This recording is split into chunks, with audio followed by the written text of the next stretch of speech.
લોકસભાની ચૂંટણીને અનુલક્ષીને ભાજપ દ્વારા ગામડે ગામડે અને શેરીએ શેરીએ પ્રચાર પ્રસાર શરૂ કરી દેવામાં આવ્યો છે, જે માટે ભાજપ દ્વારા ગાંવ ચલો અભિયાન શરૂ કરવામાં આવ્યું છે, જે અંતર્ગત સાવરકુંડલાના ધારાસભ્ય મહેશભાઈ કસવાળાએ લીલિયા વિધાનસભા બેઠકના ગામડાઓની મુલાકાત લીધી હતી અને ડોર ટુ ડોર પ્રચાર કર્યો હતો।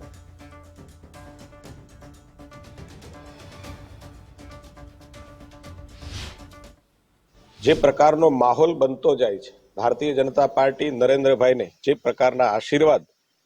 સામાન્ય જનતા તરફથી મળી રહ્યા છે, ન માત્ર જનતા, બાળકો તરફનો પ્રેમ, લોકોના આશીર્વાદ, બુઝુર્ગોના આશીર્વાદ જે પ્રકારે નરેન્દ્રભાઈને મળી રહ્યા છે, હું એમ માનું છું કે 2024ની ચૂંટણી ન ભૂતો ન ભવિષ્યથી